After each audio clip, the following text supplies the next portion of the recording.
Las gélidas temperaturas de hasta 18 grados bajo cero han provocado ya al menos 40 muertos. La mayoría son personas sin hogar fallecidas de hipotermia.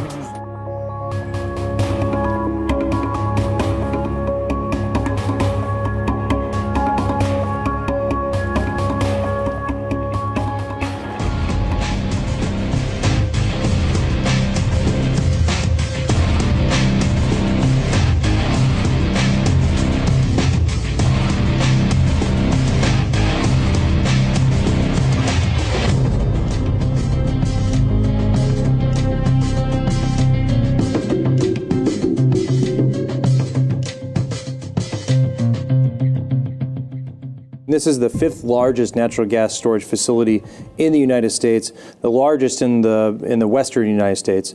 That's like putting all the refineries in California side by side up on top of the hill there, right in Porter Ranch, and letting them run. And that's how much this was putting out every single day. Methane itself is a very potent greenhouse gas, 84 times that of carbon dioxide, and a huge climate problem because of the vast gas that's escaping. It's one of about 400 facilities in the United States and about one of 14 in California that store this kind of gas. We actually know that there are a lot of leaks throughout the system in the United States where people just are totally unaware because there's no odorant in it, because it's in an unpopulated area. And it's not unique to California. You look at Boston, you look at Staten Island, you look at places like Chicago or here in Los Angeles, and this methane leakage issue, it's pervasive.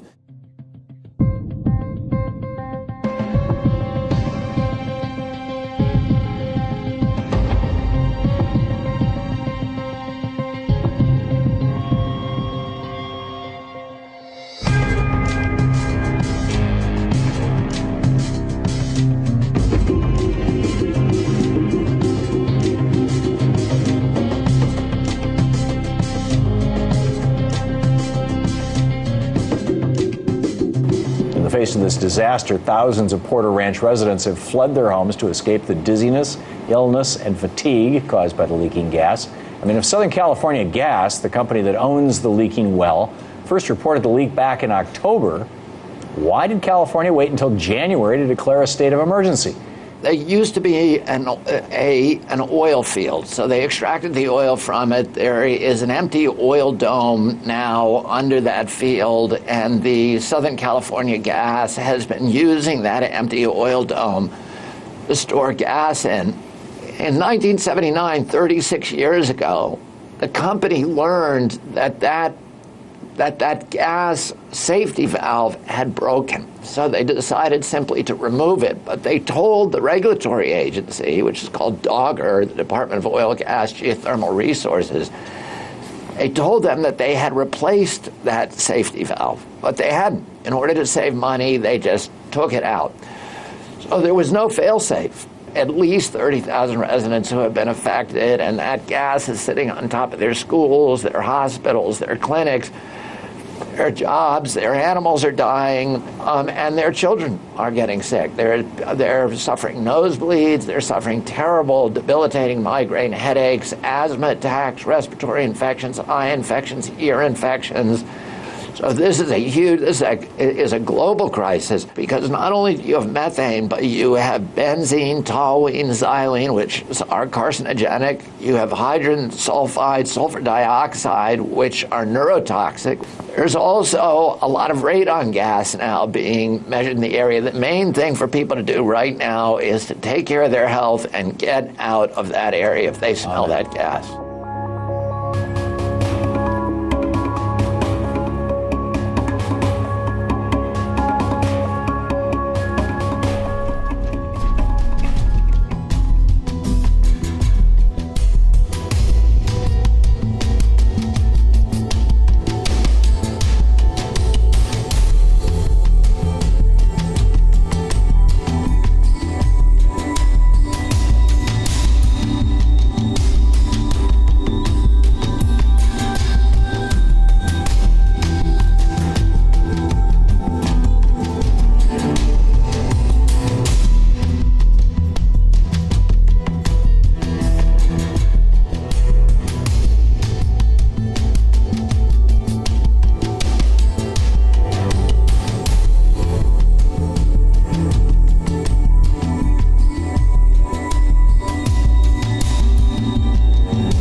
full spectrum dominance, meaning revolution in military affairs, asymmetric warfare. We're now in a whole different ballgame in warfare ever since the discovery of all that can be done with electromagnetics.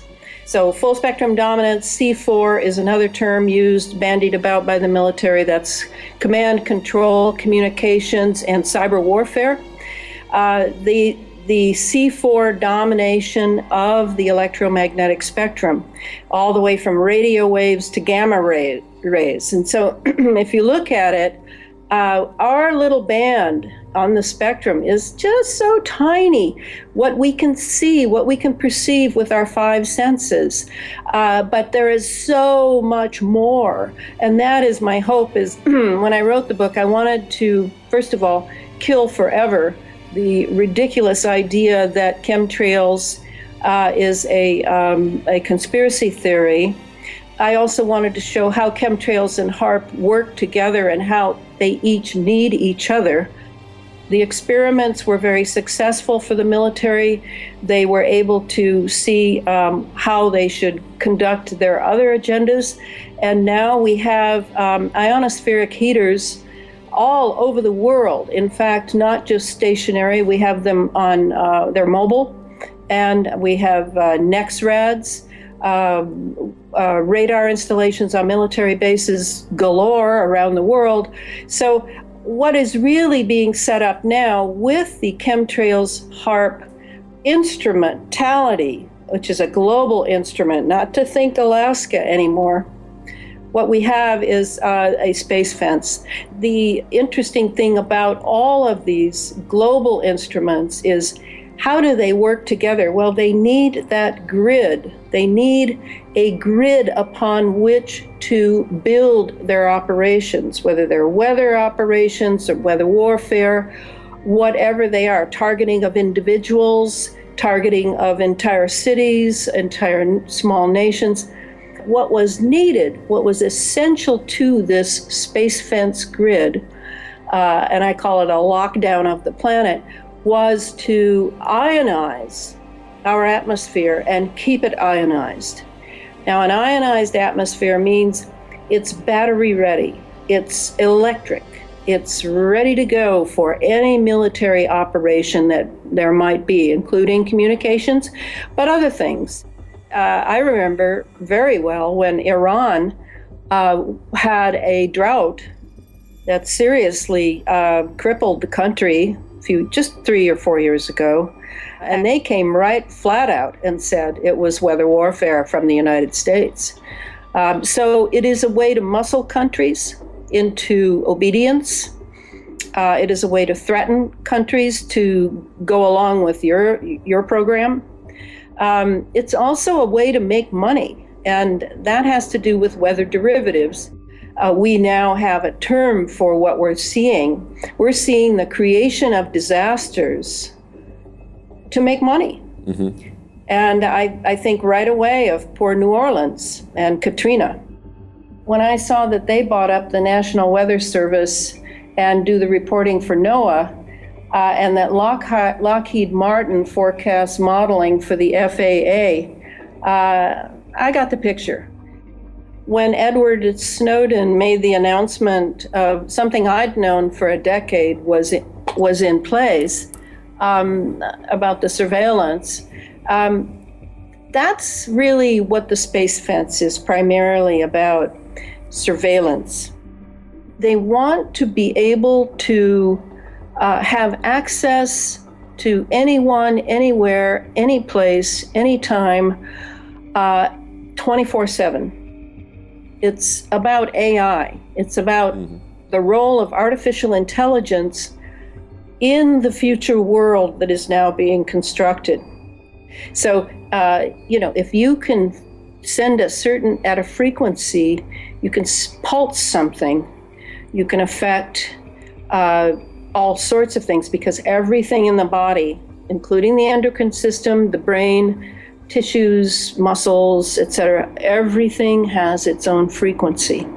And so it's not hard to see that if you can electrify the entire environment and set up, and to do that, you need instruments around that can keep tweaking the chemtrails, the heavy metals in the chemtrails, keep tweaking them so that they're constantly ionized, constantly active.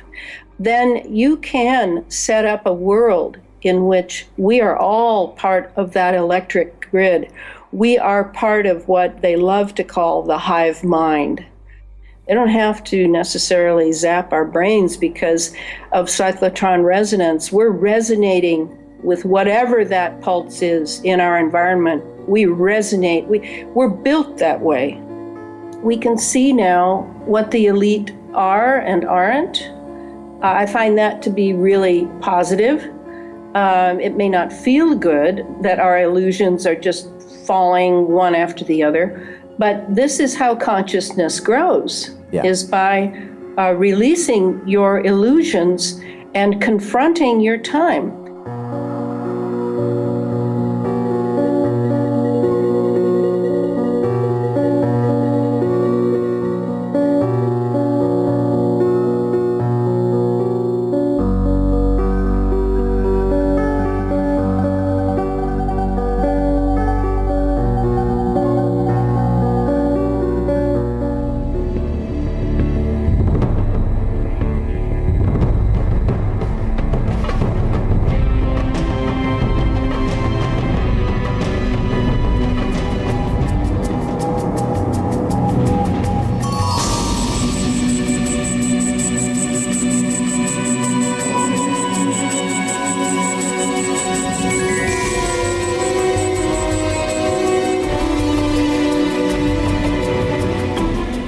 We have no more than 2 months to get things under control. With over 2,000 arrivals to the EU per day, the March European Council will be the last moment to see if our strategy works.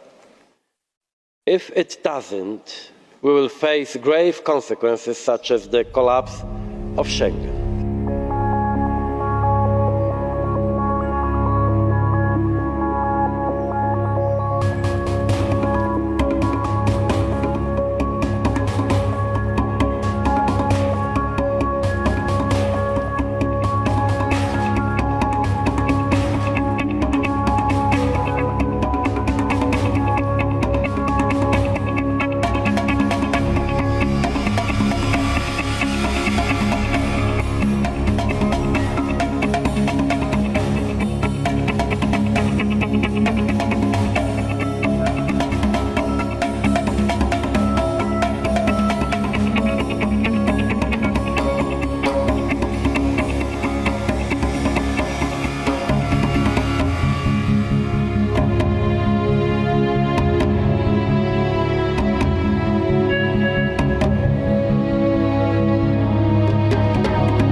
There seems to be a problem of immigrants to integrate into German customs, to behave according to German rules, and this came to an outbreak at New Year's evening, and there will be certainly a reaction on part of German public opinion which will be less and less in support of Angela Merkel's immigration politics.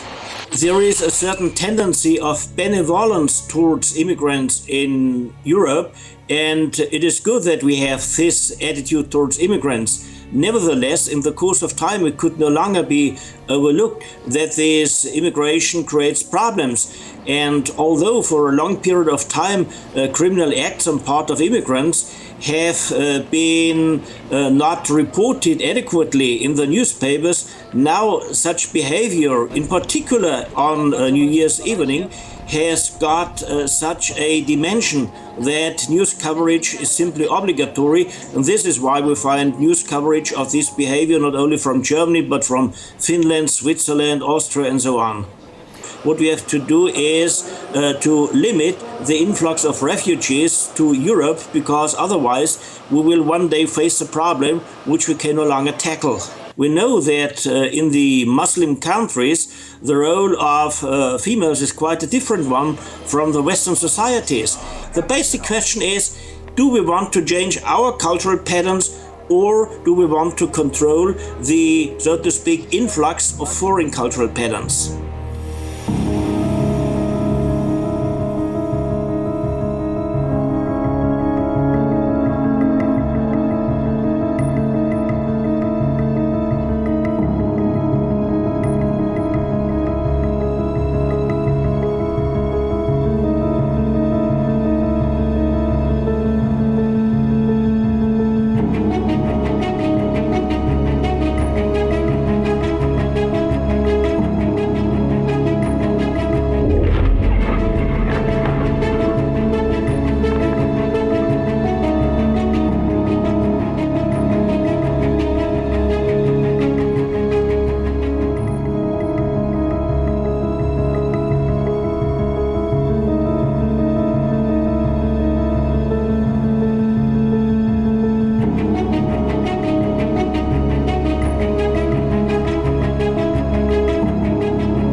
Curiosamente, la censura oficialmente, por ejemplo para la prensa, ya no existe, aunque hay otro tipo de censuras. Pero no solo para la prensa. Las últimas noticias que vienen de Suecia me han dejado tan impresionado que yo quiero comentarles algo. Porque yo creo también que el trasfondo es muy potente y nos influye absolutamente a todos. Verán, la nueva censura evidentemente es lo políticamente correcto. Lo políticamente correcto, no sé si está bien o mal, en cierto momento, pero cuando extiende sus tentáculos y lo domina todo, el periodista, el cámara, el director de una cadena de televisión, el hombre que hace un periódico, el cantante, yo que sé, cualquiera, empieza a tener un miedo cerval a no quedar mal. Y el miedo a no quedar mal te acaba convirtiendo en un títere de no sé qué ideas. Ejemplo gráfico de hasta qué punto una cosa que es ser políticamente correcto al extremo nos puede llevar al desastre. Porque, oye, cada uno puede opinar lo que quiera, pero ¿en qué momento esa otra censura acaba siendo apocalíptica? Pero cuando lo políticamente correcto y el temor a no ser del rebaño, a ser marcado por un dedo social que te diga que eres un fascista, por ejemplo, hace que el policía jefe de un país tan adelantado como Suecia se calle la información y mienta, por tanto, ¿qué está pasando? ¿Qué otras cosas no estarán pasando? Si están siendo personas, mujeres u hombres, me da igual, atacados, ¿por qué vamos a ocultar la información? Es el mismo miedo de decir algo contraproducente en las redes. Artistas, personas con larga trayectoria, y que les da miedo decir lo que piensan por cómo va a ser la reacción del público. ¿Pero esto qué es? Y somos nosotros los adalides de la libertad, ¿verdad? Y los más progres del mundo. Y queremos libertad. Pero, oja, de este tema, de esto, no se puede hablar, o se puede hablar solo de cierta manera. El poder de la censura, autocensura, de lo políticamente correcto es terrible. Así que por lo menos sepamos que esto pasa. Nadie somos santos, pero sepamos que hay conductas de pensamiento que nos castran mentalmente, a todos, hombres y mujeres, y que no hacen más que impedirnos decir lo que debemos decir en libertad. ¿Tema tremendo o no?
Heute, am 1. Januar 2016, tritt in der gesamten EU ein neues Gesetz in Kraft, das sogenannte Bail-in-Gesetz.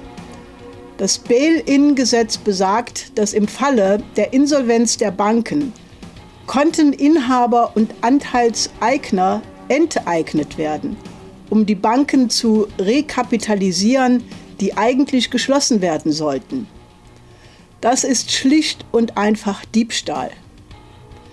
Nach dem Finanzkrach von 2008 haben die Regierungen der G20 nichts getan, um die Casinowirtschaft zu beenden, sondern zweistellige Billionenbeträge in das transatlantische Finanzsystem gepumpt, das sogenannte Bail-out, und damit private Zockerschulden in Staatsschulden verwandelt.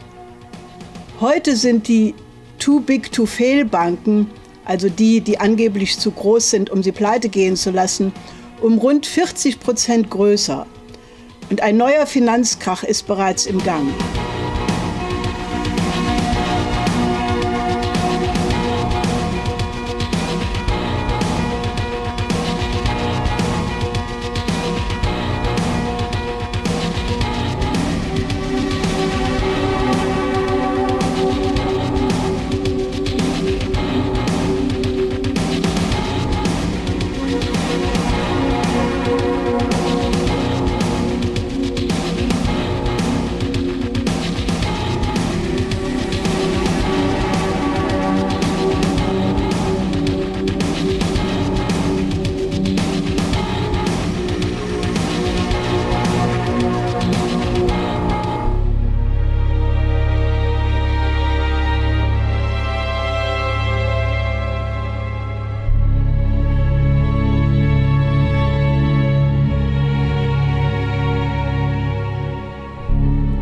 It's a global recession going on. When you listen to the media, first they blame China, and then they blame oil.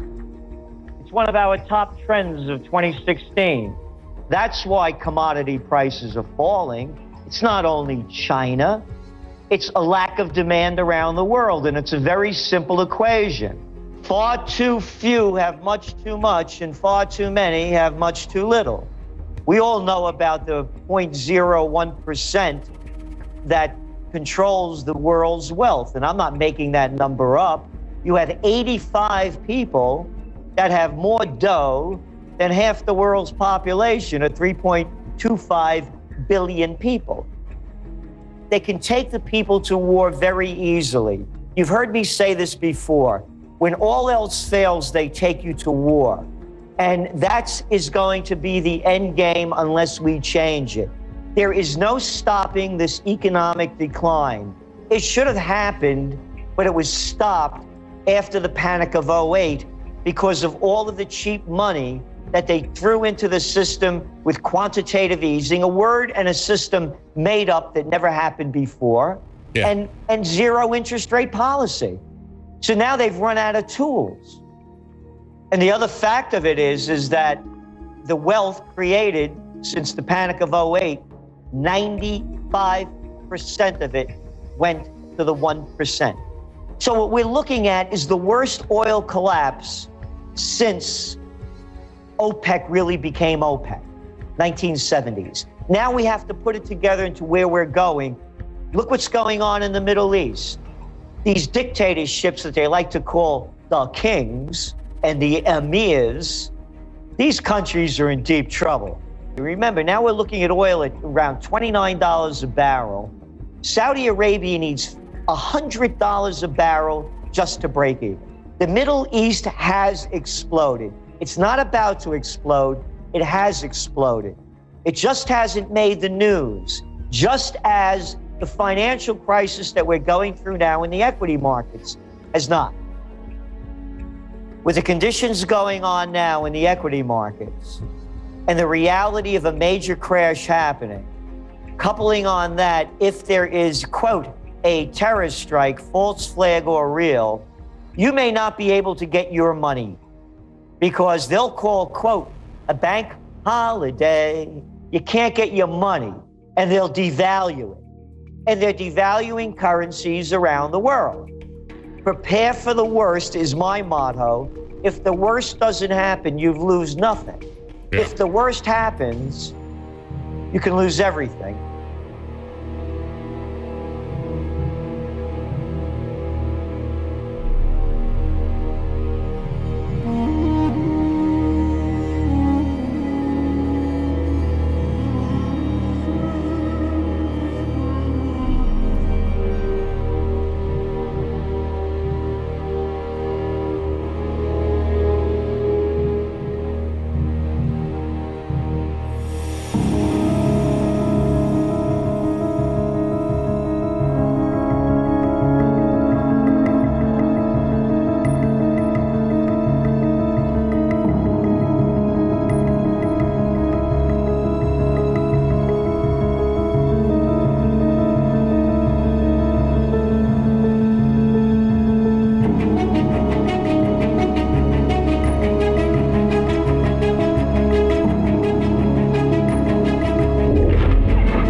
transhumanism, if you listen to people like Kurzweil, you are told that transhumanism, putting technology inside the body, what they're calling implantables, will make us superhuman. No, it won't. It will make us super robots. It will make us super subhuman.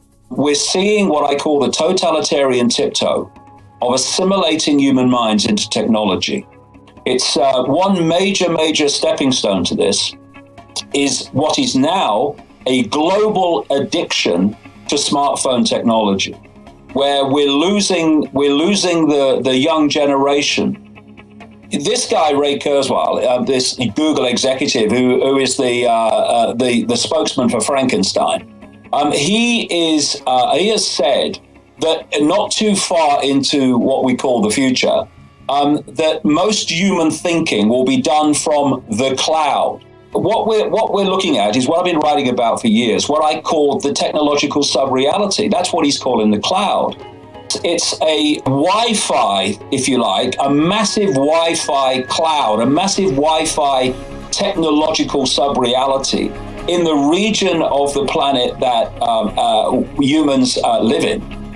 It will be doing the thinking. It's rewiring the brain. It's dumbing down the brain. If you are an alcoholic, who controls you? The alcohol. If you're a drug addict, who's the controller? The drug. If you are an addict of technology, who controls you? This is bringing the humans in and technology together. They went from smartphones and they've now gone to what they call wearables. These are the Bluetooth in the ear. These are the Google Glass, and these are the Apple Watches. And they're pushing this along faster and faster because they have to get this done before enough people awakened.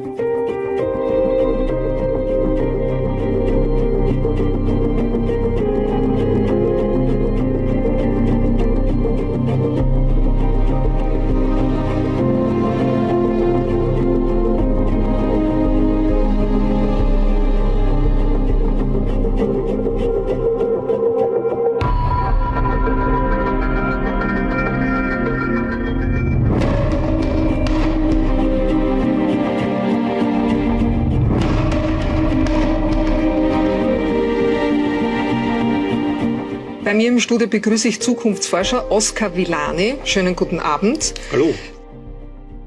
Das ist nämlich jetzt ungewöhnlich, dass wir uns begrüßen mit Handschlag, aber in diesem Fall hat das einen Sinn. Warum? Wir hören, ein implantierter Chip wird von manchen Politikern gewünscht, aber das ist gar nicht mehr notwendig. Warum? Naja, das ist Schnee von gestern.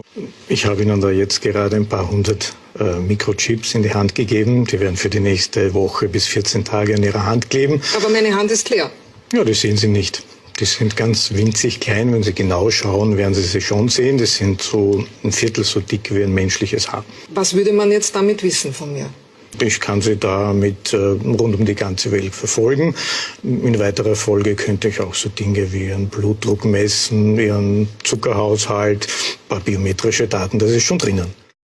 Man muss vor dieser Technologie an sich nicht Angst haben, aber vor dem, was aus politischem Dilettantismus oder aus Gier daraus gemacht wird. Das heißt, der technische Fortschritt hält nicht Schritt mit dem Schutz vor Missbrauch. Das ist ganz richtig, er hält aber auch nicht mit, und schon seit langer Zeit hält sozusagen der geistige, der ethische Fortschritt nicht Schritt mit dem, was technisch möglich ist.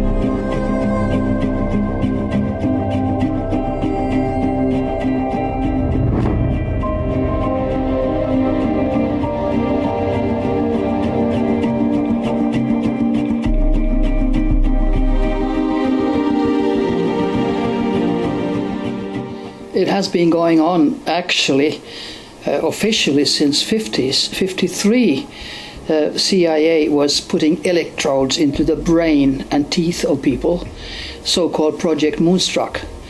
That was to follow them and to control them. And of course, since that time, the electrodes, quote, quote, have become smaller and smaller and smaller.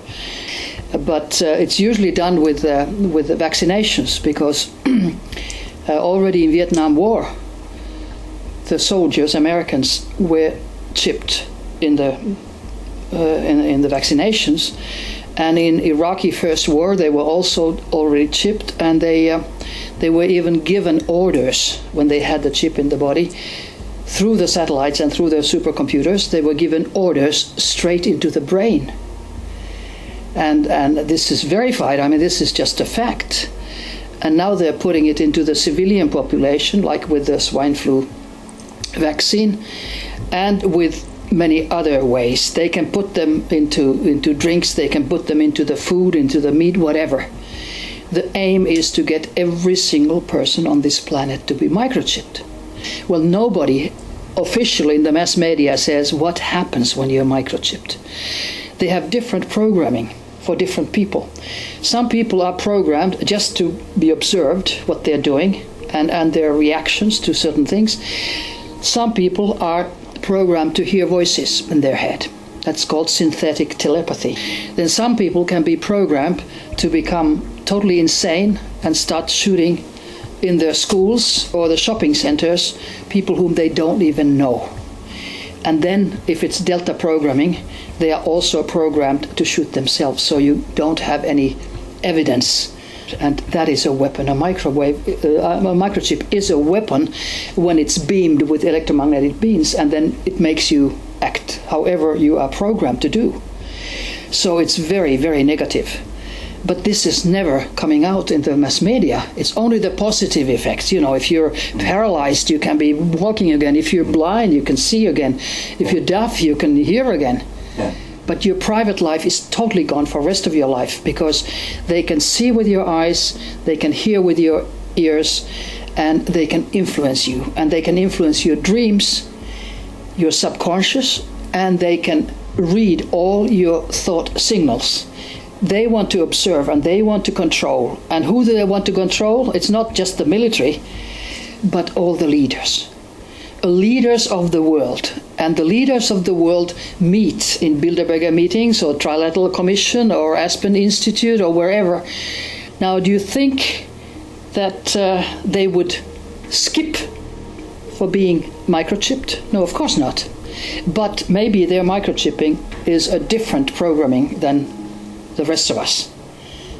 It's totally possible, because if you think of today's leaders, quite a few of them behave like they would be biological robots taking orders. I mean, it's on the very, very top. Or then are they, some of them, psychopaths? There's a lot going on in this field which is not positive. And it's definitely not positive for the population of the world that everybody is going to be microchipped. So I think that everybody who is chipped and knows about it, and those who don't, they should again take their energy and decide that I am not going to be steered from outside. I decide I want to do certain things. I want to spread love. I want to spread awareness. I want to send information. And those from outside who are beaming, they are not going to succeed. And if we all put this energy out, they're really not going to succeed. They didn't succeed with the swine flu injections either. Yeah. So something happened there. The universe helped us, I think.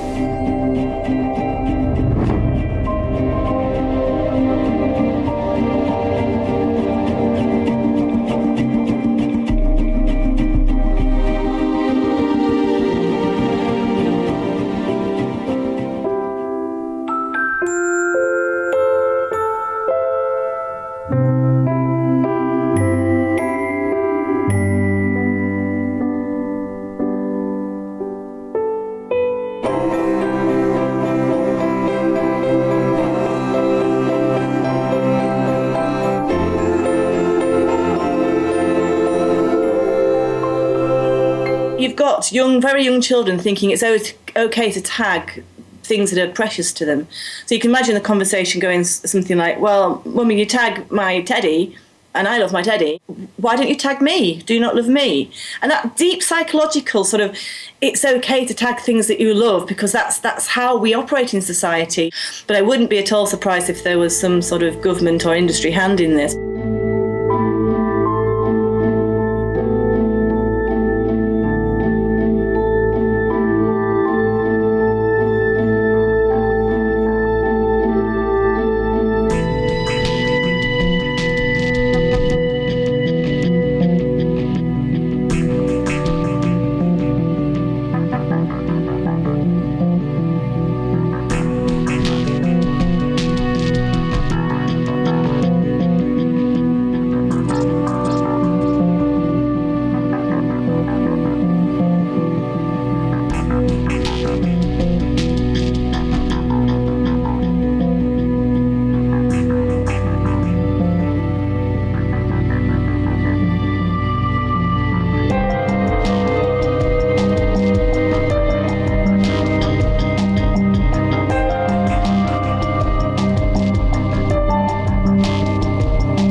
El volcán Popocatépetl y el volcán de fuego de Colima, ubicados en México, se han convertido sin duda en los centros de actividad ovni más recurrentes del mundo, de acuerdo a la calidad y número de evidencias que se produce en sus alrededores.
El Popocatépetl, según ellos, marca como una etapa nueva en el planeta y en especial para nosotros, los humanos que habitamos esta región, ¿verdad? Entonces, el Popo va a ser como un parteaguas en donde vivimos de esta manera, hizo erupción y viene la nueva etapa.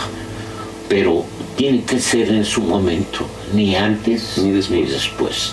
Y la gente del espacio está muy al pendiente de todos los volcanes, pero del Popo en particular, porque tiene que ver con el nuevo despertar de conciencia de nosotros, los que habitamos esta región.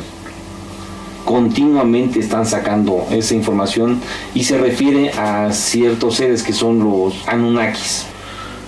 Esos seres que mencionas son seres que corresponden a un bando de extraterrestres, pues que nos han querido subyugar y doblegar. Hicieron modificaciones, pero no se le dio ahí el ser humano. Se le dieron una especie de androides, de antropoides, que ni eran changos ni eran humanos, para utilizarlos en las labores que ellos les surgían.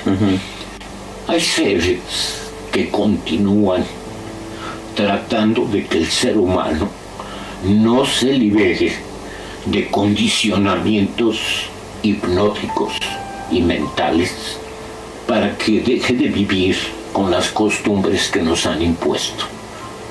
Y esto pues está en contubernio con gobiernos mundiales que les interesa que sigamos manejándonos así y no quieren que haya cambio. Pero muy a su pesar, sí, los cambios que se avecinan van a poner en su lugar a toda clase de seres, incluyendo a los extraterrestres manipuladores. Podemos decir que hay dos grupos de extraterrestres: los que están velando por el despertar del humano para que se convierta en un suprahumano. Los seres de luz, los seres que quieren la evolución tuya, no te ponen chips ni te manipulan de esa manera. Y están los otros que quieren que la humanidad siga dejándose conducir como si estuvieran sumidos en un trance hipnótico. No renieguen, no se subleven y se dejen llevar ciegamente, manipulando esto a través de lo que es la influencia del dinero, los créditos bancarios y de todo. O sea, el ser humano está aprisionado en deudas y en compromisos que no quiere, pero que los sistemas lo atraparon. Hay una raza negativa que quiere mantener al ser humano cautivo, que no piense en ideas ni de libertad, ni de evolución mental y espiritual.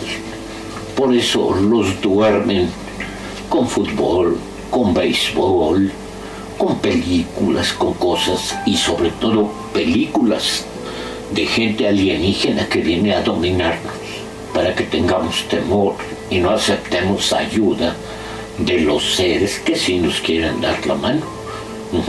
Entonces todo eso está confabulado para crear un ambiente en donde el ser humano diga: bueno, si hay o no hay, no me interesa. Yo teniendo que comer, viendo el fútbol, viendo todos los eventos que nos presentan, pues la vida es así, tenemos que seguirla.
Hoy os hablaré de una de las razones más importantes para entender por qué este planeta está como está, por qué este planeta está sumido en guerras, en caos y en destrucción constante.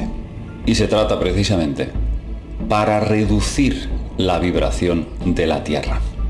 Como todos sabéis, todo cuerpo físico, cualquier objeto material, sea un árbol, una mesa, cualquier objeto, por insignificante que nos resulte, emite una frecuencia. Todos, absolutamente, estamos conectados a frecuencias de todo tipo. Hasta el objeto más simple las emite y empuja al resto de átomos, y así infinitamente vivimos en un universo en que todo está interconectado. Una cosa afecta a la otra.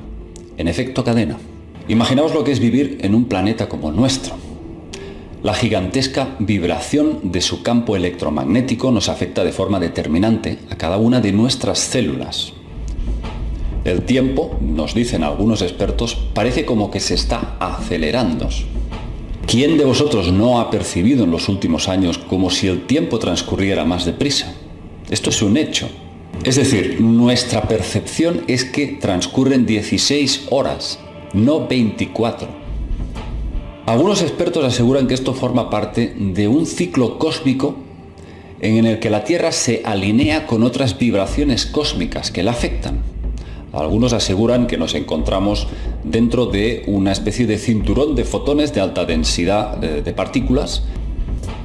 Los mayas, no olvidemos que nos hablaban del centro galáctico del Hunapku, que llamaban ellos, y que cada 5.125 años se producía una serie de radiaciones, de flashes de energía, y que estas pulsaciones estarían afectando a la Tierra para que realizara una ascensión vibratoria. Eso podría propiciar cosas tales como un despertar de conciencia en el ser humano.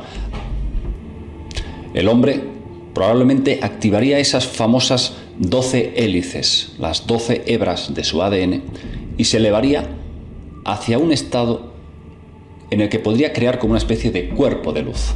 ¿Acaso se está generando un ciclo natural de evolución que este gobierno secreto quiere frenar, reduciendo drásticamente la vibración de la Tierra para que no despertemos a la realidad universal, a la realidad del espíritu, de que verdaderamente somos algo más que materia?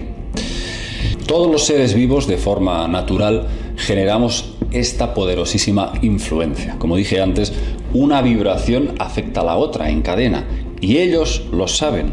Por eso quieren impedir que nos elevemos hacia la frecuencia de la armonía, del amor, de la empatía, porque eso tendría unos efectos terribles para ellos. Se les hundiría su sistema, que está basado en la polaridad, la avaricia, la dualidad, el ego, la separación, el conflicto. Esta agenda que tienen estos señores, estos testaferros humanos que están al servicio de estas entidades, tiene una agenda que va desde guerras, epidemias y sobre todo una gran intoxicación mediática para que se deforme nuestra percepción de la realidad. Nos manipulan mentalmente para que acabemos creando la realidad que a ellos les interesa, no la nuestra, no nuestra realidad. O sea que nos activan para autodestruirnos y para servirles a ellos en bandeja nuestra energía.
New Year's resolutions are just another form of procrastination. People just set targets that are way too big, get frustrated, have self-doubt, and give up on them before spring.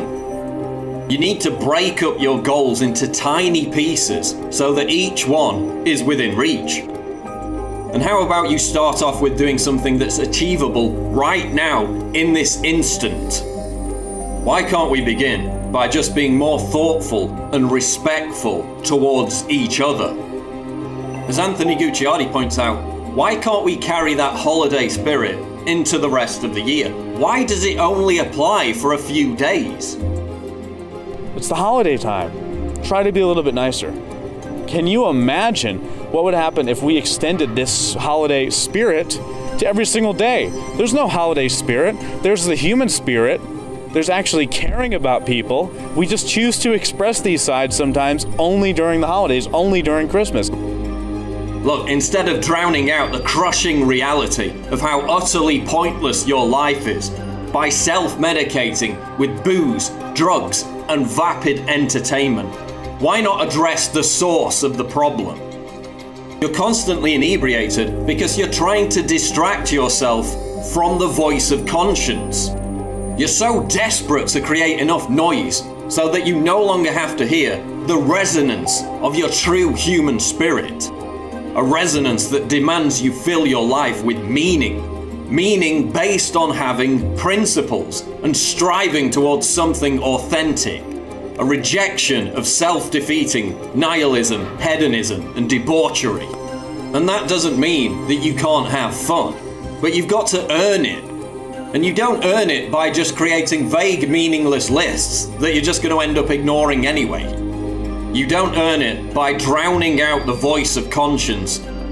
You earn it by having focus, discipline, and making your life about authenticity and principles. You earn it by taking small steps every day to become the human that you truly want to be.